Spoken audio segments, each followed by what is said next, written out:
Hello students, एक बार फिर से मैं एनसीएफ की ऑनलाइन क्लासेस में आपका स्वागत करता हूं। आज हम वानिकी का एक और टॉपिक एग्रो फॉरेस्ट्री पढ़ेंगे। ठीक है, जैसे कि नाम से पता चल रहा है एग्रो फॉरेस्ट्री। ठीक है, एग्रो मीन्स कृषि, कृषि के साथ साथ हम क्या देखेंगे, वानिकी फॉरेस्ट्री। ठीक है, फॉरेस्ट्री तो कृषि के साथ साथ एग्रो मीन्स कृषि और फॉरेस्ट्री मतलब वानिकी, इन दोनों के कंबाइन से जो उत्पाद या जो लाभ मिलता है वैसे लाभों को हम एग्रो फॉरेस्ट्री से मिलने वाली लाभों में गिनते हैं। अच्छा, ये एग्रो फॉरेस्ट्री का जो कॉन्सेप्ट है, इससे तात्पर्य क्या था, जरा हम उसके मूल बिंदु को समझें। तो जरा देखिए, मान लीजिए किसी दो किसान थे जिनके पास बराबर क्षेत्र में मान लीजिए ये पहला कोई क्षेत्र था, ये दूसरा क्षेत्र है और दो अलग अलग किसान हैं। एक में मोनोक्रॉप उगाया, मीन्स सिर्फ उसने फसल ही उगाए। मान लीजिए इन चारों क्षेत्रों में उन्होंने क्या किया, सभी क्षेत्रों में सिर्फ फसल ही उगाए थे। ठीक है, अनाज की फसलें हो चाहे कोई भी फसल हो, सिर्फ फसल उगाया। और यहाँ पे ये जो सेकंड वाले थे, इन्होंने कुछ में, पहले वाले में क्या है, पहले दो क्षेत्रों में इन्होंने कृषि की। ठीक है, कृषि जिसमें फसल उगाए। एक क्षेत्र है जहां बागवानी कर दिया उन्होंने, मतलब पेड़ उगा दिया। ठीक है, यानी इसको फॉरेस्ट्री में कन्वर्ट कर दिया। ठीक है, कुछ कुछ जगहों पे उन्होंने क्या कर दिया, एक एरिया में यहाँ पे इन्होंने क्या है, कंपोस्ट के साथ साथ पशुपालन। ठीक है, इस पे क्या कर दिया इन्होंने, मान लो जो पशुपालन कुक्कुट पालन ऐसे क्षेत्र कर दिए। ठीक है, ये दूसरी बागवानी कर दी है चौथे वाले क्षेत्र में। तो आप यहाँ पे क्या देख रहे हो कि यहाँ पे वन के साथ एग्रीकल्चर भी है और यहाँ सिर्फ एग्रीकल्चर है।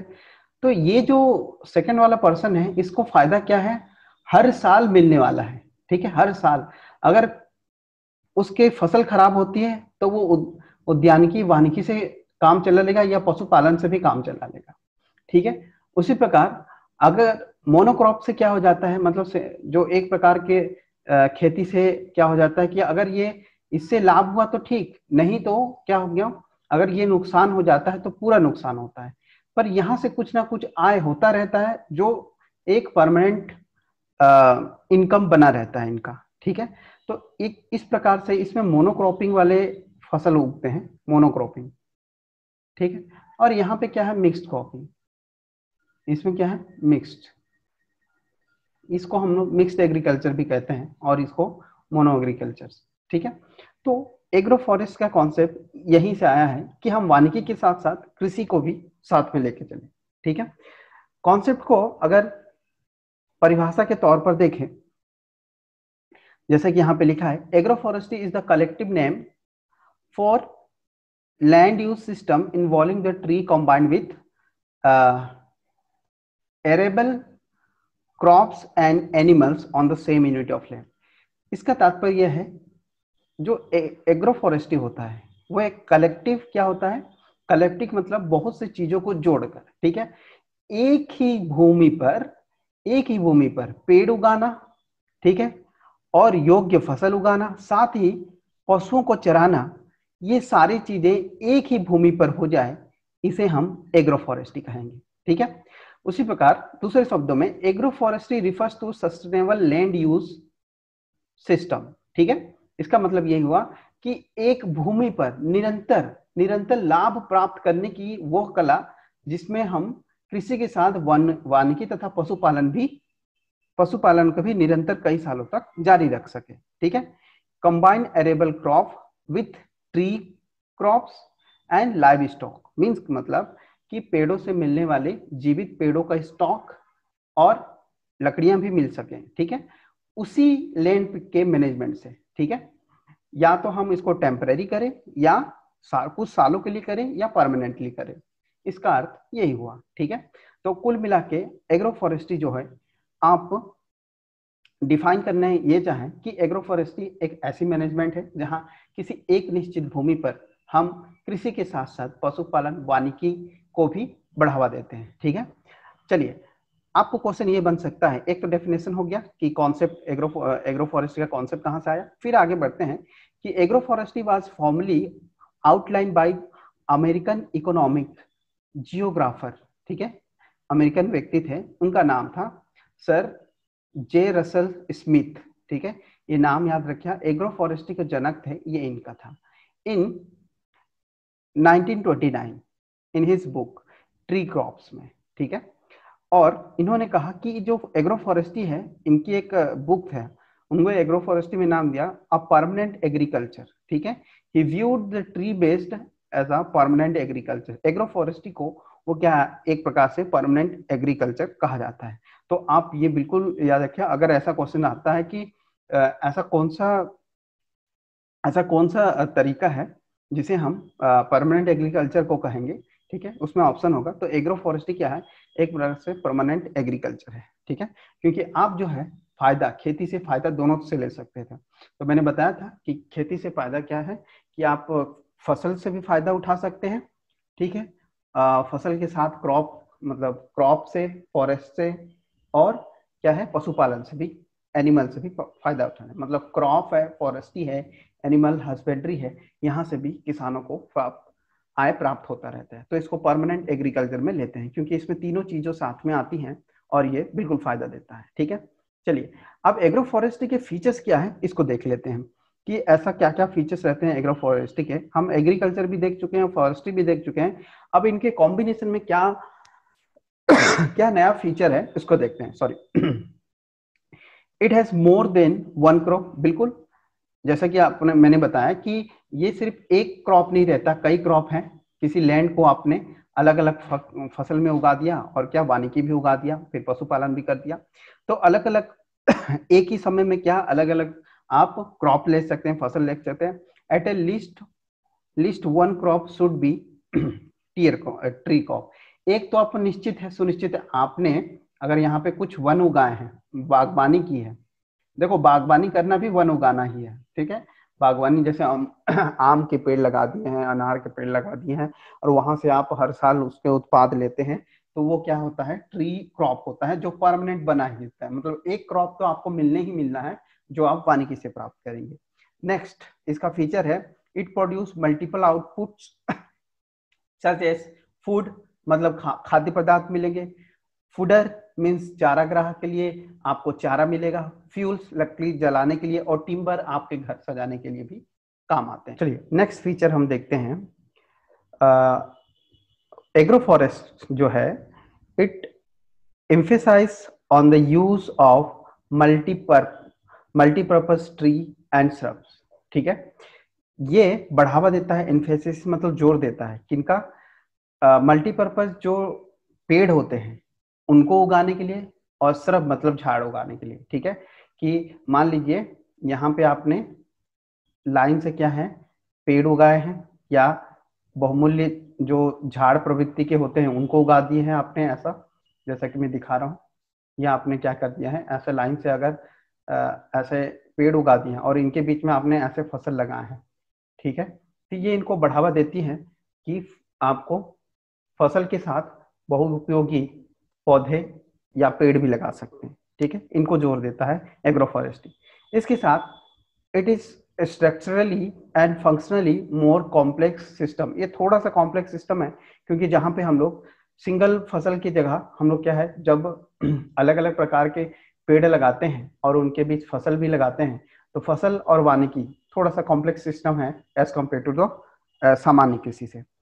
नेक्स्ट फीचर देखते हैं, crops are arranged in multi storey in such a way that it reduce the competition amongst plant nutrition air and light, ठीक है। ये कहना चाहिए, ये चाह रहे हैं कि जो फसल है, क्रॉप्स है, वो कैसे अरेंज है, मल्टी स्टोरी। मल्टी स्टोरी मतलब ये होता है, देखिए यहाँ पे जो आपने पेड़ लगाया है वो क्या है, ये जो कई लाइंस में पेड़ लगाए हैं, ठीक है। मैं और बताऊँ, इसके पीछे भी पेड़ है कंटिन्यू, और इधर भी पेड़ आपने लगाए हैं, ये दूसरे प्रकार के पेड़ है, मान लीजिए ऐसा ऐसा कुछ, ठीक है। इसके पीछे भी पेड़ है ऐसे ऐसे। तो अब क्या देख पा रहे हैं कि ये जो पेड़ है, ठीक, अब इनके बीच में आपने फसल है, ठीक है, इनके बीच में आपका फसल है। तो इसी को क्या कहते हैं, एग्रो फॉरेस्ट्री कहते हैं, कि फसल के साथ साथ ये आपका फसल है, ठीक है, फसल के साथ साथ आपने पेड़ उगाए हैं। तो इस फसल में जो ये मल्टी स्टोरी का बात करते हैं, क्योंकि इनकी हाइट फसल के कंपैरिजन में इनकी हाइट ज्यादा होगी, तो सनलाइट क्या है, इनको अलग मिलेगी और इनको अलग, इनमें कोई कंपटीशन वाली बात तो रहेगी नहीं, ठीक है।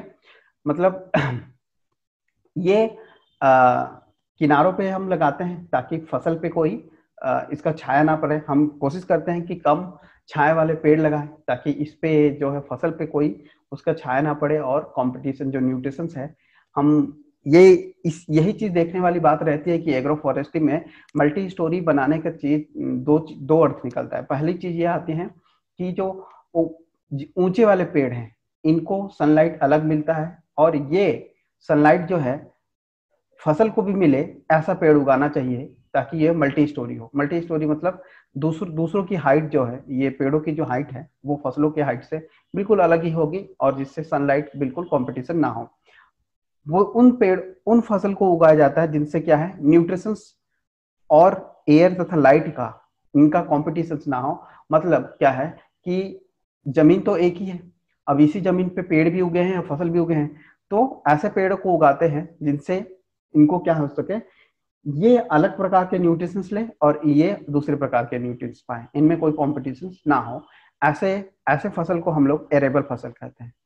ठीक है, जो एरेबल फसल है इसका मतलब होता है योग्य फसल, वैसा योग्य फसल जो वानिकी के साथ उगा पाए। ठीक है, इसे इसे ही हम लोग क्या कहते हैं, मल्टी स्टोरी क्रॉपिंग कहते हैं। ठीक है, चलिए आगे बढ़ते हैं। ये सारे क्या पढ़ा हमने हमने ये 5 तरीका अनेक प्रकार के फीचर्स पढ़े एग्रो फॉरेस्ट्री के।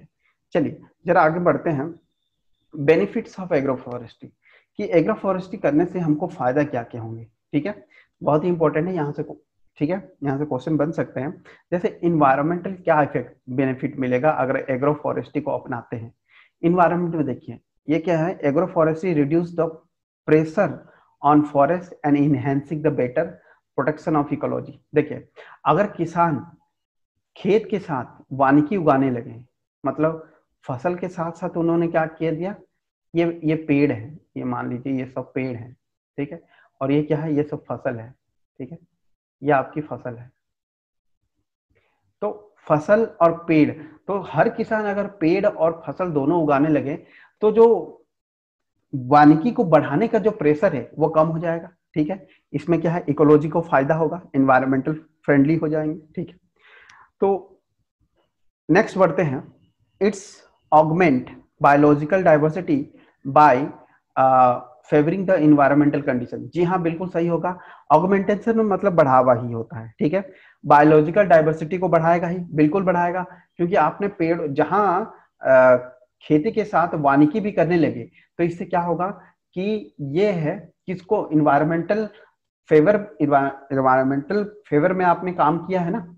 आपका जो किसके फेवर में काम किया, इन्वायरमेंट इनहेंसमेंट में आपने काम किया, क्योंकि आप खेतों के मेड़ या अलग से ऐसे वानिकी उगा रहे हैं जो फसल के साथ उग रहा है, उससे क्या है, वनों का प्रतिशत बढ़ेगा। ठीक है, वनों के प्रतिशत बढ़ाएंगे, इन्वायरमेंटल कंडीशन बहुत अच्छी होगी, ये बिल्कुल उसके फेवर में होगा। ठीक है, यही है बायोलॉजिकल डाइवर्सिटी को ये बढ़ावा देगा, बिल्कुल बढ़ावा देगा। चलिए नेक्स्ट बढ़ते हैं, it improves the micro climate of the area. जाहिर सी बात है कि आप बड़े से फार्म हाउस में आपने चारों साइड क्या लगा दिया है, ये देखिए चारों साइड आपने ये पेड़ लगाए हैं, ये किनारों पे आपने पेड़ लगाए हैं फार्म हाउस में, और यहाँ पे आपने खेत, ये आपका पहला खेत, दूसरा खेत, तीसरा खेत और चौथा खेत, तो आपने वन भी उगाया है और फसल भी उगाई है।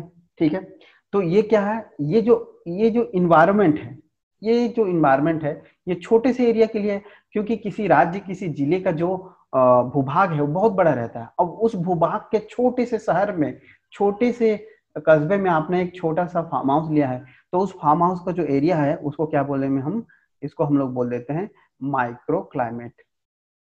माइक्रो क्लाइमेट मतलब यहाँ पे जो आपका जलवायु है वो छोटा जलवायु है, यहाँ के पेड़, यहाँ के फसल, यहाँ के जलवायु अलग, तो इसको क्या बढ़ावा मिलता है, ये माइक्रो क्लाइमेट को बढ़ावा मिलता है। ठीक है, चलिए आगे बढ़ते हैं, it reduce the run of, ठीक है, nutrition leaching and the soil erosion. ठीक है, आपने देखिए यही बात है कि आपने यहाँ पे पेड़ उगाया है।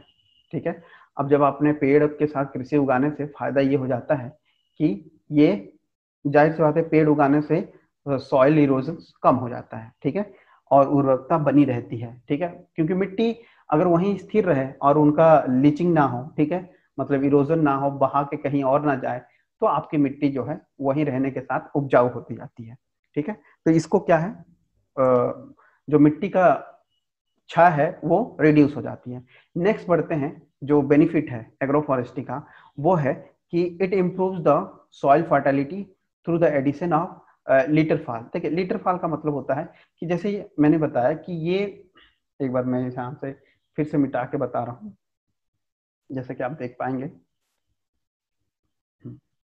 जरा देखिए मैं यहाँ फिर से बना रहा हूँ, आप देखिएगा कि मैंने कहा कि ये जैसे ये लिटर फॉल का अर्थ क्या होता है। लिटर फॉल क्या होता है, मान लीजिए कि ये आपका खेत है, ठीक है, ये कई खेत हो सकते हैं और आपने यहाँ पे किनारों पे क्या किया है, किनारे किनारे पे आपने पेड़ उगाया है। ये देखिए किनारे किनारे पे आपने क्या किया, पेड़ उगाया है।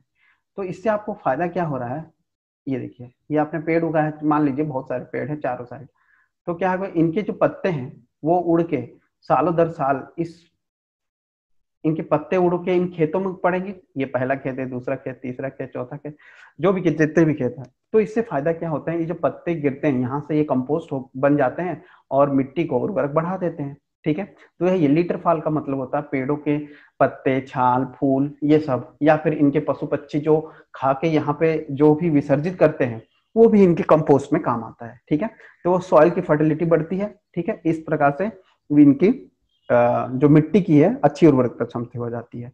6 पॉइंट है जो अच्छी बेनिफिट में एग्रो फॉरेस्ट्री का, वो है it enhance the efficiency recycling nutritions with the soil and different depth. देखिए ये एक बहुत बायोटेक्निकल टेक्नोलॉजी पॉइंट है। ये क्या है ऐसा कि देखिए यहाँ बिल्कुल कॉमन सेंस है कि देखिए ये भूमि है, इस भूमि पे आपने यहाँ पे पेड़ उगाया है। ठीक है, अब इस पेड़ की जड़ें बहुत गहराई तक जाएंगी ऐसी।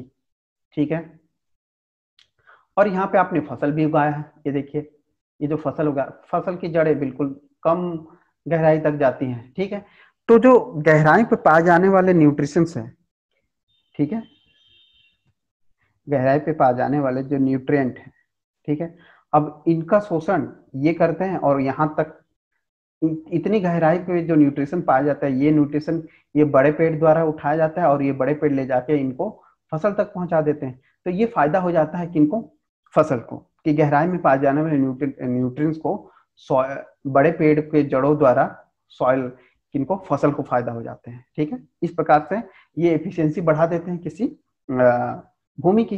ठीक है, चलिए आगे बढ़ते हैं, नेक्स्ट 7 पॉइंट देते हैं। It improve the soil structure by adding the organic matter to soil. जाहिर सी बात है, अभी थोड़ी सी 2-4 पॉइंट मैंने बताई कि जैसे बहुत सारे पेड़ हैं किनारों पे, बहुत सारे लंबी लंबी ये सब पेड़ हैं। ठीक है, इस किनारे पे भी बहुत पेड़ है।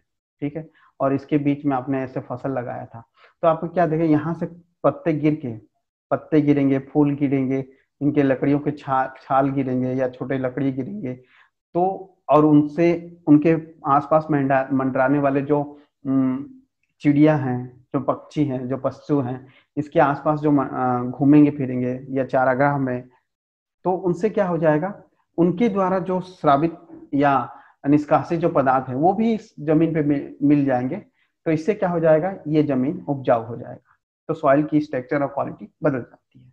ठीक है, तो ये सब बेनिफिट्स है इन्वायरमेंटल बेनिफिट्स। ठीक है, इन्वायरमेंटल बेनिफिट जो है ये है अभी जो हमने ये 7 पॉइंट डिस्कस किया है। इसके आगे हम बढ़ते हैं, ये है इकोनॉमिक बेनिफिट। एग्रो फॉरेस्ट्री का इकोनॉमिक बेनिफिट सेकंड टाइप देखते हैं। देखिए जिसमें पहला चीज हमको बताया है कि agro forestry yield increases outputs per unit area, right, more crop per unit area. ये तो जाहिर सी बात है।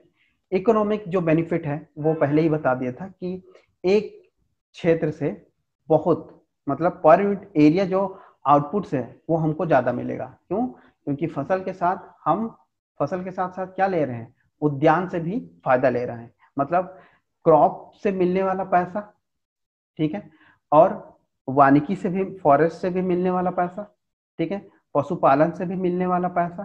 तो ये सारे पैसा का इकोनॉमिक बेनिफिट मिलता है अगर एग्रो फॉरेस्ट्री करते हैं। ठीक है, agro forestry system reduce the total crop failure. वही बात मैंने कहा कि एग्रो फॉरेस्ट्री में टोटल क्रॉप जो घाटा है वो बिल्कुल रिड्यूस हो जाता है। देखिए मान लीजिए कि मैंने जो पहले ही समझाया कि एग्रो फॉरेस्ट्री में क्या आता है, यहाँ पे टोटल क्रॉप, यहाँ टोटल क्रॉप क्या है, एक तो आपने फसल पहला क्रॉप उगाया, सेकंड क्रॉप उगाया, ठीक है, यहाँ पे ना फॉरेस्ट्री की आपने मतलब उद्यान उगाया, यहाँ पे क्या है एनिमल हस्बेंड्री की मतलब पशुपालन किया, ठीक है। तो यहाँ पे आपको फसल से भी फायदा हो रहा है, उद्यानिकी से भी फायदा हो रहा है और पशुपालन से भी फायदा हो रहा है, मतलब इसमें 4 बेनिफिट है। और इसमें अगर अब आपने इसमें सब में कृषि कर लिया, सब में फसल उगा दिया, तो क्या है कि जो ये वाला टोटल क्रॉप फेल्योर कभी नहीं होगा, यहाँ पे यहाँ वाले क्षेत्र में टोटल फेल्योर कभी नहीं होगा। यहाँ पे टोटल फेल्योर होने के चांसेस हो, क्योंकि फसल बर्बाद होगी तो कहीं से लाभ होने वाला नहीं है। लेकिन यहाँ पे अगर फसल बर्बाद होगी तो कोई बात नहीं, हम उद्यानिकी या पशुपालन से हम लोग क्या कर देंगे, हमका जीवन यापन हो जाएगा, ठीक है। तो इस तरह से इकोनॉमिक फायदा है कि ये क्या रिड्यूस करता है, टोटल क्रॉप लॉसेस को बिल्कुल रिड्यूस कर देता है।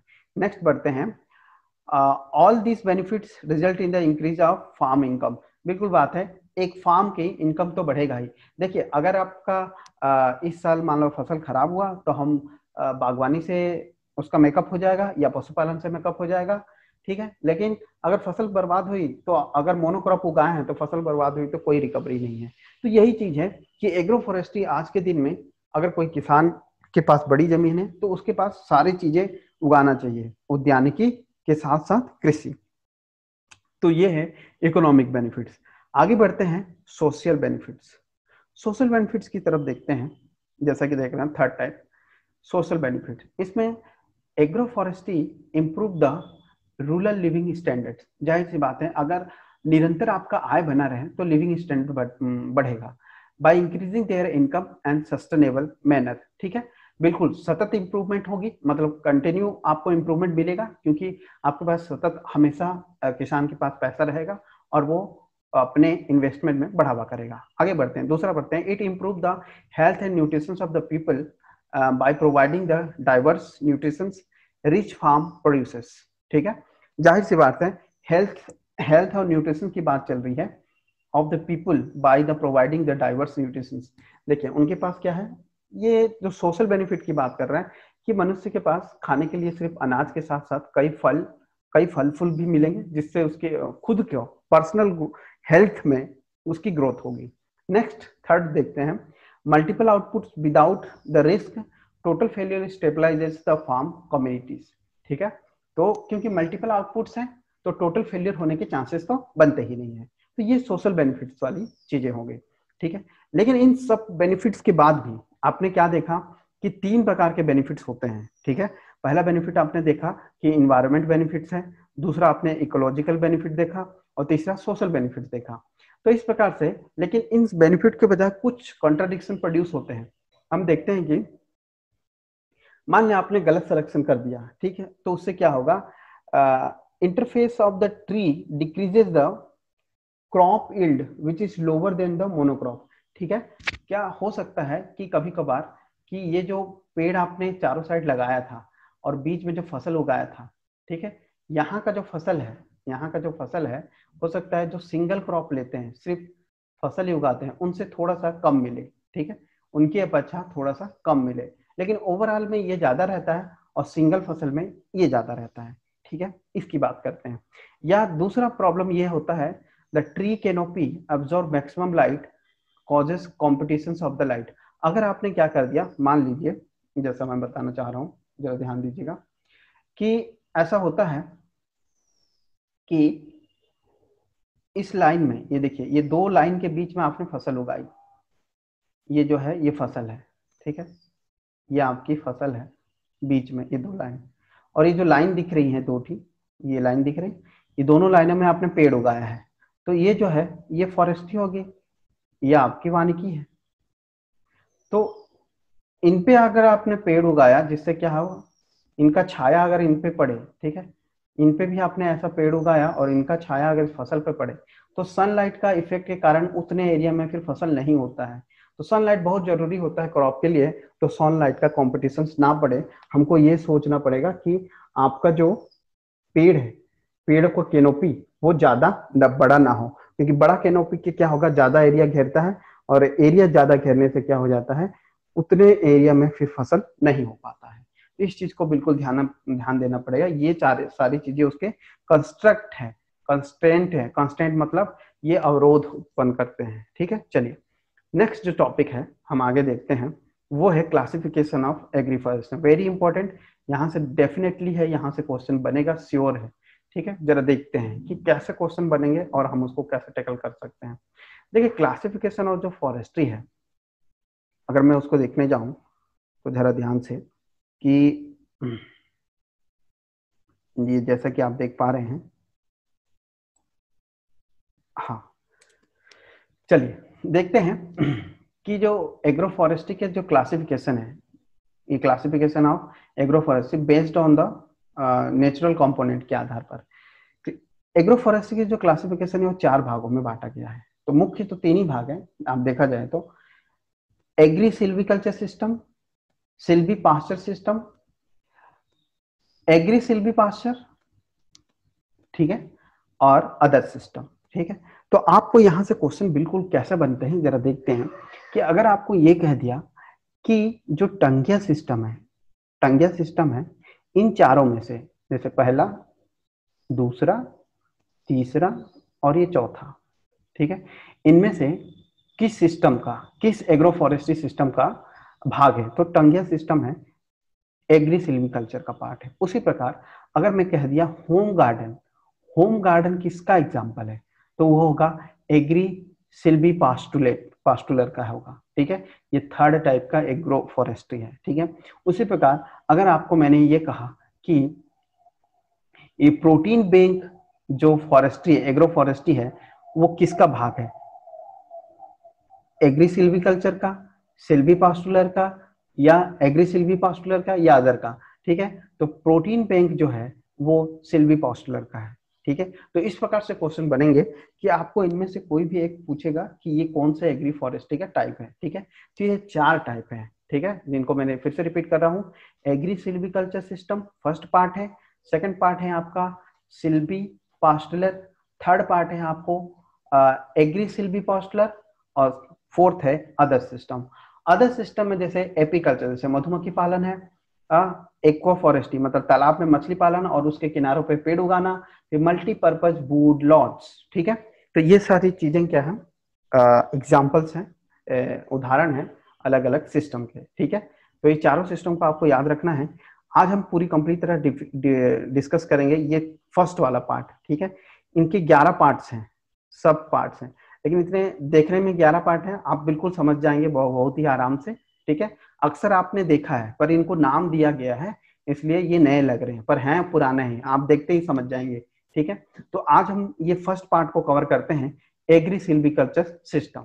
ठीक है, तो एग्री सिल्वीकल्चर सिस्टम में आप पहले देखेंगे जैसा कि दिया है एग्री सिल्वीकल्चर सिस्टम, ध्यान से, एग्री सिल्वीकल्चर सिस्टम ये ऐसा सिस्टम है जहां एरेबल क्रॉप मतलब योग्य फसल are suitably mixed with tree, मतलब पेड़ों के साथ जो सुटेबल हो ऐसा योग्य फसल इसके साथ उगाते हैं। ठीक है, the individual sub scale of the agriculture system are described. ठीक है, अब इसके टाइप्स जो हैं अपन देखते हैं। ठीक है, एग्री सिल्वीकल्चर का मतलब होता है कि अपन वनों के साथ साथ जो फसल उगाने वाले हैं बिल्कुल उपयोगी हो दोनों पेड़ों के लिए। ठीक है, दोनों में कोई कंपटीशन ना हो, ऐसा पेड़।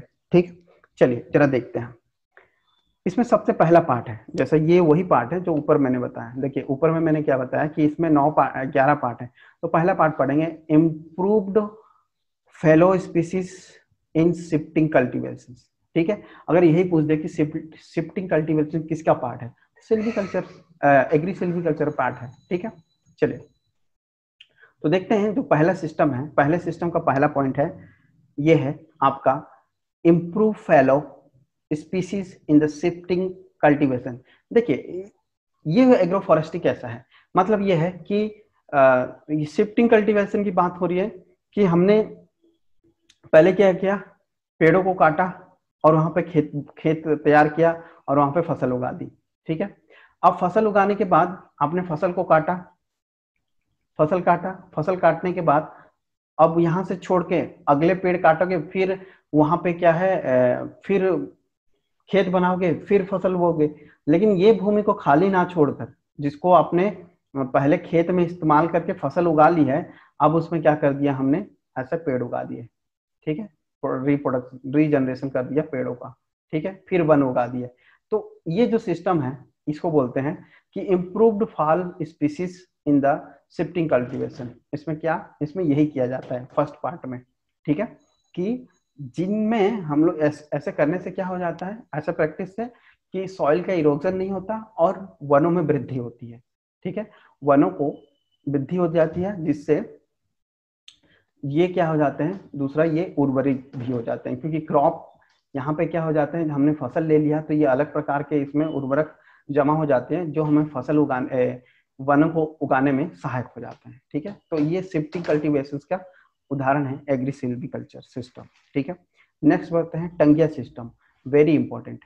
टंगिया सिस्टम को मैंने बताया था कहाँ से आया है टंगिया सिस्टम, इंडो वर्मा से आया है, ठीक है। तो सबसे पहले जो अपनाया गया था, ठीक है, सबसे पहले जो अपनाया गया था वो कहाँ गया था, अपनाया गया था, ये टंगिया सिस्टम जो है वो तमिलनाडु में अपनाया गया है, ठीक है। अब ये टंगिया सिस्टम होता क्या चीज है जरा देखिए, ये है, ये जो पिक्चर आप देख रहे हैं, ये जो पिक्चर दिख रहे हैं, ये आपका टंगिया सिस्टम है, ठीक है, ये टंगिया है, ठीक,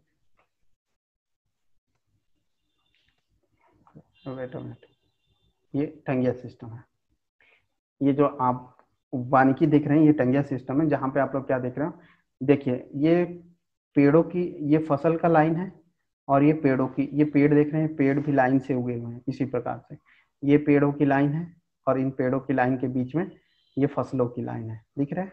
तो वनों के बीच में फसल को उगाना टंगिया सिस्टम कहलाता है, ठीक है। एग्रो फॉरेस्ट्री में सबसे बेस्ट एग्जाम्पल है टंगिया सिस्टम क्या होता है। तो आप देखेंगे in the taungya system farmer या लोकल पीपल, आदमी जो है, are permitted to raise crops along with the tree species in the same land unit। एक ही जमीन पर फसल उगाना और वानिकी उगाना, फसल तथा वानिकी उगाना क्या कहलाता है, टंगिया सिस्टम कहलाता है, ठीक है।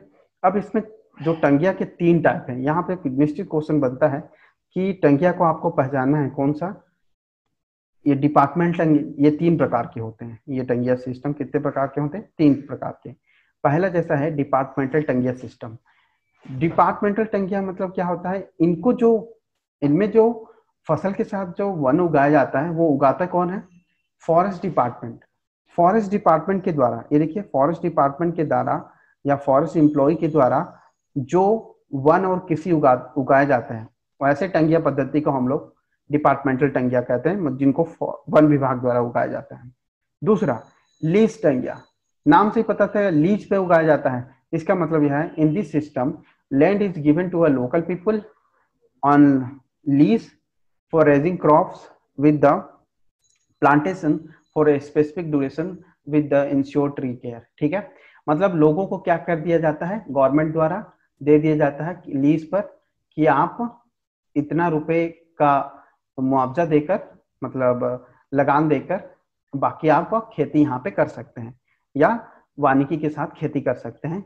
ये ऐसे ऐसे जमीन को लीज पे दिया गया जमीन बोलते हैं, जो गवर्नमेंट यहाँ के गांव वाले को दिया जाता है, वहाँ के जो जनजाति है उनको दे दिया जाता है, और उनसे फिर सरकार उनसे पैसा लेती है, ठीक है। चलिए आगे बढ़ते हैं। नेक्स्ट जो है विलेज टंगिया।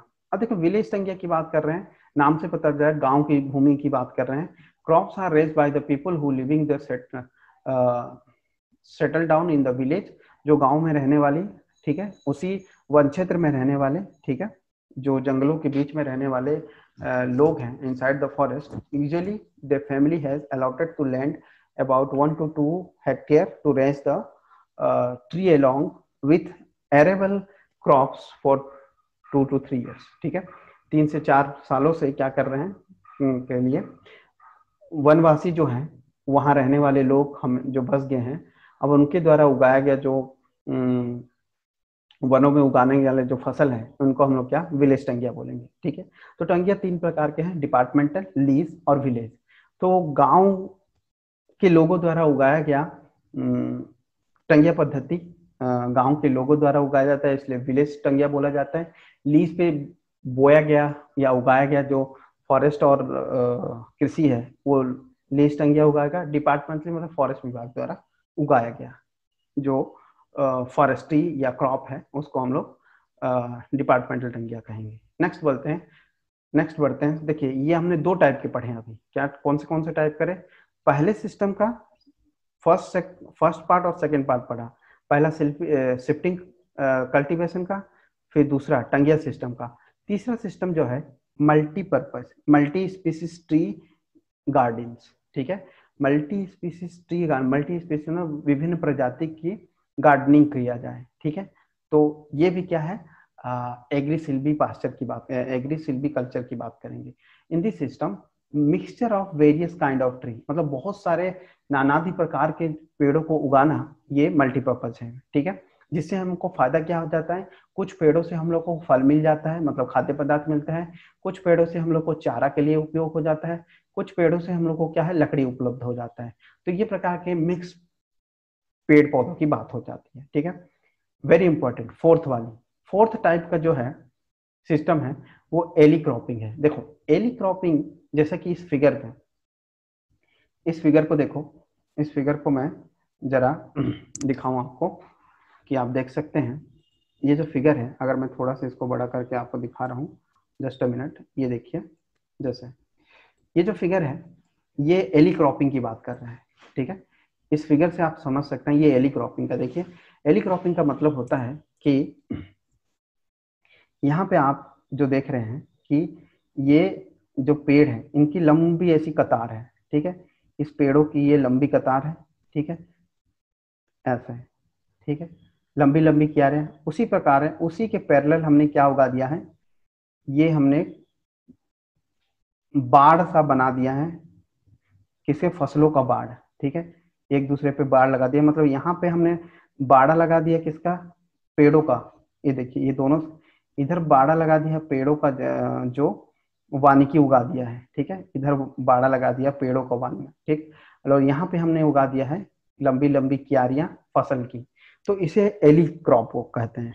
देखिए इनमें एक शब्द है जिसको हम लोग ध्यान देने वाली बात है कि alley cropping is also known as hedge row intercropping. देखिए हैज रो इंटरक्रॉपिंग का मतलब होता है कि लंबी लंबी बाढ़ लगाना को हैज क्रॉपिंग कहते हैं। तो ये बिल्कुल क्वेश्चन पूछा जाता है, एली क्रॉपिंग क्या होता है, लंबी लंबी बाढ़। ये देखिए यहाँ पे बताया, ये लंबी लंबी बाढ़ हो जाती है, ऐसे एक दूसरे के लिए बाढ़ जैसा काम करती है, ठीक है। ये जो फसल है इसके लिए बाढ़, ये जो फसल है इसके लिए बाढ़ होगी, और इस पूरे फसल के लिए ये जो वानिकी के जो पेड़ हैं ये इसी को बोलते हैं, ये हेज रो इंटरक्रॉपिंग बोलते हैं। कि ये बाढ़ लगा दिया पेड़ों का दोनों साइड से, अब इनके बीच आपने फसल लगा दी, ठीक है। तो फसल है वो इनके बीच, ये हेजरो है, ये भी हेजरो है, ठीक है। हेजरो मतलब लंबी लंबी क्यारियों के बीच में हम लोग क्या करते हैं, पेड़ उगा देते हैं, ठीक है। तो इस प्रकार से ये आपने देखा। चलिए उसके बाद हम देखते हैं, आगे बढ़ते हैं। जरा इसको मैं हटा दूं, वेट अ मिनट। हाँ, जैसे कि आप देख पा रहे हैं, चलिए आगे बढ़ते हैं। लेट मी रब इट, जरा इसको मिटा दूं मैं। फिर आगे हम देखते हैं कि जो एली क्रॉपिंग है, ठीक है, एली क्रॉपिंग है, उसकी डिजाइन की बात अगर करूं मैं एली क्रॉपिंग का, तो वो किस प्रकार से होते हैं कि ये एक निश्चित तो नहीं हो सकता क्योंकि अलग अलग पेड़ों के लिए अलग अलग होता है। फिर भी जो ये क्यारियां लगाते हैं ऐसे लंबी लंबी, ठीक है, ये जो क्यारियां हम और आप लगाएंगे एग्रो फॉरेस्ट्री में, इनकी लंबाई चौड़ाई में क्या होना चाहिए उसको जरा ध्यान रखते हैं, ठीक है। ये पहला रो है, दूसरा रो है, इन दोनों के बीच का जो डिस्टेंस है वो क्या होना चाहिए, वो लगभग 4 से 8 मीटर का अंतर होना चाहिए, ठीक है। और इनके बीच जो पेड़ है, मान लीजिए ये पेड़ है, इन पेड़ों के बीच में, ठीक है, अलग अलग पेड़ों के बीच में इनको जो क्यारी में लगाया जाता है, इनको क्या है 25 सेंटीमीटर सबसे मिनिमम, और 25 सेंटीमीटर से 2 मीटर की दूरी में लगाया जाता है, ठीक है। दो क्यारी के बीच 4 से 8 मीटर का दूरी, लेकिन दो पेड़ों के बीच में 25 सेंटीमीटर से 2 मीटर की दूरी पर लगा सकते हैं। ये इनके जो हेजरो पैटर्न है वो इस प्रकार से होंगे। ये एक्चुअली जो मैंने बताया वो हेजरो इंटरक्रॉपिंग है, ठीक है। इसका अर्थ ये साइज की बात करता है जो यहाँ पे मैंने दिखाया था, ठीक है। चलिए अब जो डिजायर्ड कैरेक्टरिस्टिक्स है जरा उस पर ध्यान देते हैं। जो आवश्यक या सुनिश्चित, ठीक है, जो जरूरत वाली कैरेक्टरिस्टिक है फॉर ट्री एग्रोफॉरेस्ट्री। एग्रोफॉरेस्ट्री के लिए जो डिजायर्ड कैरेक्टरिस्टिक है उसको ध्यान देते हैं। पहला जैसे लुगिमिनस ट्री है are preferable as they are improve the soil fertility. Leguminous पौधे को बिल्कुल पहली प्रायोरिटी दी जाएगी। सेकंड है tree should be have a sparse small crown that permit the sunlight. मैंने कहा था कि जो आपने किनारों पे पेड़ लगाओगे उनका क्राउन पतला होना चाहिए। मतलब देखिए ये जैसे पेड़ है, ठीक है, अब इसकी क्राउन क्या है, बिल्कुल ऐसे जा रही है और ऐसे उग रहे हैं, तो इनमें बहुत कम छाया मिलेगा। और कहीं पे आपने ऐसा पेड़ लगा दिया जिसका क्राउन कितना है, बहुत बड़ा है, तो ये बहुत छाया घेरेगा, तो ऐसे पेड़ को नहीं लगाना है। ऐसे कम छाया घेरने वाले पेड़ों को लगाना है, ठीक है। नेक्स्ट बढ़ते हैं। प्लांट शुड रिस्प्राउट रैपिडली आफ्टर पर्निंग और कॉपिंग और पोलार्डिंग इन द लोपिंग। देखिए इसका ये पूरे थर्ड इंपॉर्टेंट है। हमको कैसा पेड़ उगाना चाहिए, तो पेड़ वैसे उगाना चाहिए जो खुद से जिनके जिनके बीज पड़ने से खुद वो पेड़ बन जाए, वैसे पेड़ उगाएं। या फिर जिनको ऐसे पेड़, अगर मान लें किनारों पे आपने बहुत सारे पेड़ लगाए हैं और ये मान लीजिए ये पेड़ है किनारों पर, ये बहुत सारा आपने पेड़ लगाया था, ठीक है, ठीक है। अब कुछ साल बाद इस पेड़ को आपने काट दिया, तो ये जो काट देते हैं, जो बचा हुआ जो तना है, ठीक है, इसको क्या बोलते हैं, कॉपाइस बोल देते हैं, ठीक है, इसको कॉपाइस बोलते हैं। फिर यहाँ से वो नए पेड़ बन जाए तो वो कॉपाइस हो सके, कॉपाइसिंग हो जाए या पोलार्डिंग हो जाए। पोलार्डिंग का मतलब वही होता है कि मान लो ऊंचाई पर आपने काटा तो पोलार्डिंग हो जाएगा, और बहुत नीचे से काटा तो कॉपाइस हो जाएगा। तो मतलब खुद से उगने की उसमें क्षमता हो वैसे पेड़ लगाया जाता है, ठीक है। ये कैरेक्टरिस्टिक्स है कि एग्रो फॉरेस्ट्री में जो आप पेड़ उगाने जा रहे हैं वो किस प्रकृति के हो, ठीक है।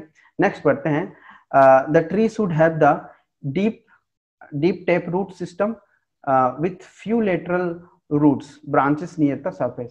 इसका कहना क्या है कि जो लेटरल रूट्स हैं वो कम हो लेकिन जो मेन रूट है वो लंबी हो। इसका अर्थ क्या, मान लीजिए ये भूमि है और ये पेड़ की जो जड़ है वो जो मेन जड़ हो वो लंबी हो, ऐसे लंबी जड़ वाली पेड़ उगना चाहिए। लेकिन लेटरल जड़ कम हो, ये देखिए लेटरल जड़ मतलब इस साइड वाली जड़ें लंबी ना हो, वो कम हो, और जो मेन जड़ है वो लंबी हो, ठीक है। ऐसे पेड़ उगाया जाए इनका। तो ये फॉरेस्ट्री में उगने वाले एग्रो फॉरेस्ट्री में उगने वाले पेड़ की खासियत है। नेक्स्ट बढ़ते हैं। जैसे कि आप देख पा रहे हैं, ये फिफ्थ पॉइंट को देखते हैं। The tree should B provide the sufficient lateral fall. मतलब लेटरल फॉल का मतलब होता है काफी मात्रा में पत्ते गिरे, पत्ते के जो है काफी मात्रा में ये क्या है, पत्ते गिरे, जिससे क्या है भूमि पर ये पत्ते गिरकर ये क्या है कंपोस्ट में बदल जाए, ठीक है। अब ये कंपोस्ट में बदल जाते हैं जिससे क्या हो जाता है, ये उर्वरक दिलाते हैं। तो लेटरल फॉल मतलब अधिक मात्रा में वो क्या दे सके, अवशिष्ट पदार्थ दे सके मिट्टी को, ठीक है।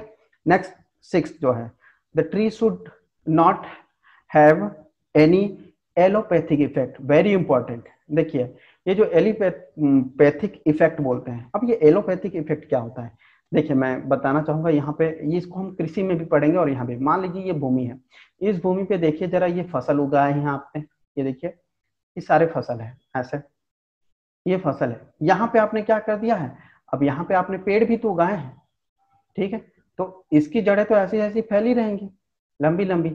तो ये जो जड़ है ये कुछ ऐसे हार्मफुल जो केमिकल है वो सृजित ना करें जिससे इस फसल को नुकसान हो, ठीक है। तो ये जो केमिकल है ना, इस केमिकल को ही हम लोग क्या बोलते हैं, एलोपैथिक मतलब कुछ नकारात्मक इफेक्ट ना छोड़े जिससे ये फसल बर्बाद हो, ठीक है। तो ये इफेक्ट ना मिले इन पेड़ों में, ठीक है। तो उनका डिस्क्राइब किया गया है कि कौन से पेड़ एलोपैथिक होते हैं, ठीक है। तो एलोपैथिक इफेक्ट जो देने वाले हैं वैसे पेड़ ना उगाया जाए, ठीक है। चलिए आगे हम बढ़ते हैं। जैसे कि आप देख पा रहे हैं, इसके बाद देखिए हमने 4 टाइप के पढ़ लिए हैं फर्स्ट पार्ट का।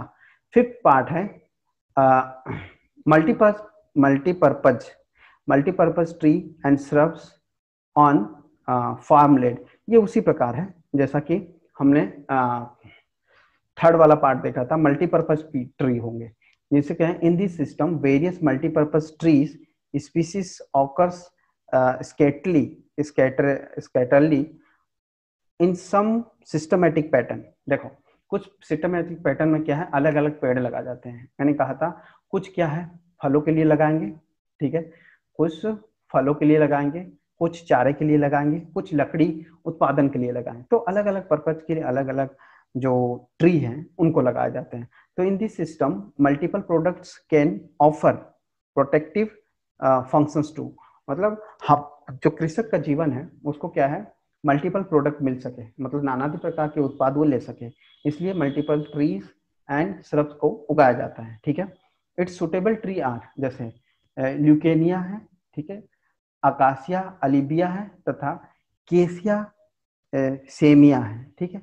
ये ऐसे पेड़ हैं जिनको क्या है मल्टीपर्पज यूज के लिए इनका उपयोग किया जाता है, ठीक है। नेक्स्ट बढ़ते हैं सिक्स टाइप अपन देखें कि सिक्स टाइप में हमको देख पा रहे हैं कि क्रॉप जो है crop combination with plantation crop, ठीक, crop combination with plantation crop, मतलब in this perennial trees and shrub जैसे कॉफी हो गया, टी हो गया, कोकोनट कोक हो गया, are combined in the intercropping system, ठीक है। कुछ ऐसे पेड़ में उगाए जाते हैं या झाड़ उगाए जाते हैं, ठीक है, कि जैसे कॉफी और टी के ये झाड़ वाली फसल है, उनके किनारों पे हम कोकोनट उगा सकते हैं, ठीक है, ताड़ के पेड़ उगा सकते हैं, ठीक है। ये सब ये इंटरक्रॉपिंग की सिस्टम है। ये ऐसे सिस्टम है जहां से क्या हम कहें जो झाड़ वाली फसलें हैं, देखिए तो कॉफी का झाड़ मिलेगा, टी का झाड़ मिलेगा, ठीक है। तो इस झाड़ वाली फसलों के किनारों पे हम लोग लंबी लंबी क्या लगा सकते हैं, जैसे लंबे पेड़ को श्रृंखला होती है, जैसे ये आपके नारियल के पेड़ लगा सकते हैं, ठीक है। तो ये क्रॉप कॉम्बिनेशन की बात करते हैं। नेक्स्ट बढ़ते हैं 7th पार्ट की, agro forestry fuel wood production. Fuel wood production मतलब सारी सी बात है, जलाने के लिए, जलाऊ लकड़ी के लिए हम जंगल उगाएं ताकि अपना कि जो एग्रीकल्चर भूमि है, ठीक है, उसमें एग्रीकल्चर के साथ में हमने क्या सकते हैं, जरा इस परिभाषा में देख लेते हैं। In this system fuel woods species are interplant और अराउंड द एग्रीकल्चर लैंड, मतलब ये एग्रीकल्चर लैंड है, मान लीजिए एग्रीकल्चर भूमि है, और यहाँ पे आपने क्या है सारे कोने पर या पूरे, ये देखिए पूरे यहाँ पे क्या कर दिया है, आप पूरे मेड़ पे क्या है अलग अलग पेड़ लगा दिए हैं। अब इतने पेड़ लगा दिए हैं कि इनसे आपको लकड़ी पूरे साल भर के मिल जाती है, ठीक है। तो in this system act both fence as well as shelter belt, ठीक है, मतलब ये क्या जाता है, एक तो अपना क्या है इसमें बाड़ा भी बन जाता है, अपने भूमि की रक्षा भी हो जाती है, बाड़ा बन जाता है, और क्या हो जाता है, यहाँ से हमको लकड़ियां भी प्राप्त हो जाती है। तो इस तरह से यह है एग्रो फॉरेस्ट्री फ्यूल वुड मतलब जलाने के लिए लकड़ी भी मिल जाती है। नेक्स्ट जो देखते हैं very important, shelter belt, very important. Shelter belt क्या क्या फायदा है, इस डायग्राम से पूरा चीज मैं समझाऊंगा, ये राम कहानी पढ़ने की जरूरत नहीं है। हम लोग क्या करते हैं कि ये मेनली फॉरेस्ट एरिया में होती है, बिल्कुल ये क्या होते हैं बिल्कुल फॉरेस्ट एरिया में होते हैं। मान लो जहाँ पे वायु की जो गति है बहुत तेज है, ठीक है, बहुत तेज हवाएं चलती है, वहां पे हम लोग क्या कर दिया है अलग अलग हाइट की कई लेयर्स में पेड़ उगा देते हैं। देखिए ये सबसे अधिक हाइट की, फिर थोड़े से कम, फिर थोड़े से कम, ऐसा। अब विंड के डायरेक्शन में अकॉर्डिंग, तो इससे क्या हो जाता है जो हवा का प्रेशर है वो रिड्यूस हो जाता है, और यहाँ पे उगने वाली फसल है, ये मान लो इधर फसल उग रही है जो उपयोगी है हमारे लिए, उस फसल, चाहे वो चाय की फसल हो, चाहे कोई सी कॉफी की फसल हो, या फिर छोटे अनाज मक्का की फसल हो, तो उनको हम इस हवा के प्रेशर से बचाने के लिए हम लोग करेंगे। जैसे ये देख पा रहे हो आपने यहाँ पे क्या देख रहे हो, 10 रो ऐसा लगाते हैं जिसमें कुछ रो क्या है छोटे पेड़, फिर मध्यम पेड़, फिर अच्छी हाइट वाले पेड़ लगा लेते हैं। जैसे हवा का डायरेक्शन क्या है ऊपर ही ऊपर चल जाता है, या पूरा जो प्रेशर है इन्हीं लोग झेलते हैं, ठीक है। तो इसमें हमारा क्या जो होता है जो वाइल्ड लाइफ है, ये जो वाइल्ड लाइफ भी बच जाते हैं और अपना फसल भी बच सकता है। इस डायग्राम से आप समझ सकते हैं कि शेल्टर बेल्ट का मतलब होता है कि अलग अलग जो मल्टी स्टोरी जो पेड़ हैं उनको कई रोज उगा देते हैं, 8 से 10 रोज में ऐसे पेड़ उगा देते हैं, ठीक है। तो ये जो है आप इस फिगर से भी समझ सकते हैं कि शेल्टर बेल्ट सिस्टम फॉरेस्ट्री क्या होता है, ठीक है। चलिए आगे बढ़ते हैं। नेक्स्ट इसमें देखते हैं कि इसके लिए क्या करना पड़ेगा। ऐसा के लिए कि following species are recommended for the shelter belt system, very important, यहाँ से क्वेश्चन बिल्कुल बनना है। जरा देखिए ग्रास, जैसे ग्रासेस के लिए अगर आपको झाड़ वाली घास वाली लगानी है, घास वाली लगाना है तो ये सारे पेड़ हैं, जैसे एस मुंजा, ठीक है। फिर सकरम स्पॉन्टेनियस, ठीक है। ये है आपके क्या है ग्रास वाले, जैसे पेनिकम एंटीडोडंट डोंटल, काफी टंग ट्विस्ट वाले ये वर्ड्स हैं जिनको पढ़ते पढ़ते ही आता है। ये सारे पेड़ के हैं ग्रास हैं, तो आपको एक बार दो बार ये पढ़ेंगे तो समझ में आता है कि ये ग्रास है क्या है। आप इसका हिंदी मीडियम भी ढूंढिएगा, एक रिक्वेस्ट है, क्योंकि सारे पेड़ों का हिंदी मीडियम हिंदी निकालना एक बार में सबको याद नहीं होता। आपको, आप मुझे और आपको सबको भी याद करना ही है पड़ेगा, तो आप बिल्कुल इसको इंटरनेट से ढूंढ के भी इसको याद करिएगा, ठीक है, जरूरी है अगर हिंदी मीडियम हिंदी मीनिंग से आप ढूंढना चाहें, ठीक है। तो गासेस है ये सेकेरम स्पॉन्टेनियम, ठीक है, ये ग्रास है, ठीक है। एस मुंजा ये भी ग्रास है, पेनिकम ये भी ग्रास है। इनको उगाया जाता है शेल्टर बोल्ट में अगर ग्रास के लिए यूज करें। अगर श्रब झाड़ियों की बात करें तो केलोट्रोपिक प्रोसेरा, ठीक है। फिर ये क्या है क्लेरोडेंड्रन फोलोमोडिडेस, ठीक है। फिर केसिया ऑरिकुलेटा, ठीक है। तो ये जो है श्रब है, जो झाड़ है, जो शेल्टर वुड्स में यूज होंगे। ट्री जो हम बेसिकली यूज कर सकते हैं वो ज्यादा इंपॉर्टेंट है। अगर इनसे आपको बोले सर इतने सारा याद अगर नहीं हो रहा तो कोई दिक्कत नहीं है, आप एक एक नाम, एटलीस्ट एक नाम याद रखिए, कोई एक दो नाम याद रखिए, उससे ज्यादा नहीं, ठीक है। फिर ट्री स्पीसीज में देखिए अकासिया अरेबिका, जैसे बबुल का एक प्रकार है, ठीक है। फिर लिकोफोलिया, ठीक है। डलबेरिया सीसू, शीशम का पेड़ है। लेनिया है, ठीक है। ये सारे पेड़ हम क्या उगा सकते हैं, जैसे यूकेलिप्टस सफ है, टेमारिक्स आर्टिकुलेट है। तो ये जो स्पेशल जो पेड़ों की प्रजाति है उनको भी हम शेल्टर वुड्स में उगाते हैं, ठीक है। क्योंकि ये सबसे कम हाइट के रहेंगे, क्योंकि ये घास है, घास वाली पौधे हैं, ये झाड़ वाले पौधे हैं, और ये ऊंचे ऊंचे पेड़ वाले पौधे हैं, ठीक है। तो इन सबों को याद रखिएगा, जैसे अकासिया अरेबिका है, लिकोफोरिया है, डोलबेरिया है, शीशु है, मतलब शीशम का पेड़ है वो, और यूकेलिप्टस का पेड़ है, ये सब हम लगा सकते हैं, ठीक है, शेल्टर वुड में। नेक्स्ट जो बात करते हैं वो देखिए, वो है बैंड ब्रेक की, विंड ब्रेक की। विंड ब्रेक का मतलब होता है हवा की रफ्तार को तोड़ना। देखिए यहाँ से मान लो तेज हवाएं चल रही हैं, तेज हवाएं आती हैं या आंधी आती है, और यहाँ आपने फसल उगा के रखा है, या आपकी फसल है और इसको आपको बचाना है, ठीक है। तो आप अधिक हवा वाली डायरेक्शन में क्या करेंगे, अलग अलग लेयर की, अलग अलग लेयर की, ये देखिए अलग अलग लेयर की, ये देखिए लेयर क्या है, गिर रही है, ठीक है। तो अलग अलग लेयर के जब पेड़ ऐसे लाइन से उगा देते हैं तो ये हवा का जो ये प्रेशर है उसको तोड़ देता है, इसलिए विंड ब्रेक बोल जाता है, ठीक है। तो विंड को ब्रेक कर देता है, जिसमें हमें फसल जो बर्बाद होने से बच जाती है, ठीक है। इस ग्राफ से भी आप समझ सकते हो, या इस पिक्चर से भी आप समझ सकते हो। देखिए इस बड़े से ये फसल है अपना, ठीक है, इस फसल है, अब इस फसल को बर्बाद होने से बचाना है, क्योंकि इतनी तेज आंधी आती है तो बाले गिर जाते हैं, ठीक है। तो ये जो आप देख रहे हो, ये देखिए पूरे किनारों पे क्या लगा हुआ पेड़ों का एकदम, ये देख रहे हैं, ये भारत में बहुत कम देखने को मिलता है, ठीक है। अब भारत में भी इसकी ऐसा प्रक्रिया अपनाने आ गया है कि उसके किनारे पे पूरा घना जंगल उगा देते हैं, ये घना जंगल उगा देते हैं जिससे हवा को ब्रेक किया जा सके। तो ये है 9th टाइप का विंड ब्रेक टाइप का। तो इस प्रकार से हमने देखा जो अलग अलग प्रकार के जो एग्रो फॉरेस्ट्री सिस्टम थे उनको हम लोग ब्रीफली देखा, ठीक है। नेक्स्ट जो है, कल जो है यानी कि नेक्स्ट वीडियो में हम देखेंगे, ये था एग्रीकल्चर के एग्री सिल्वीकल्चर का पार्ट, इसे हम लोग फर्स्ट पार्ट पढ़े। नेक्स्ट वीडियो में हम लोग सेकंड, थर्ड और फोर्थ को देखेंगे, क्योंकि ये बहुत छोटे छोटे हैं। आपको सिर्फ ये समझते चलना है कि कौन सा एग्रो फॉरेस्ट्री कैसा होता है, ठीक है। आप उसके स्टेटमेंट देख के बिल्कुल समझ आंसर टिक कर सकते हैं, कॉम्प्लिकेशंस नहीं है उसमें, ठीक है। जैसे नेक्स्ट हम लोग सेकंड पार्ट देखेंगे सिल्वी पोस्टलर, फिर नेक्स्ट हम लोग देखेंगे एग्री सिल्वी पोस्टलर, ठीक है। तो ये सब एग्रो फॉरेस्ट्री के टाइप से। तो आज के लिए एक पार्ट था, नेक्स्ट वीडियो हम लोग सेकंड, थर्ड और फोर्थ पार्ट को कंप्लीट करेंगे। Thanks for watching.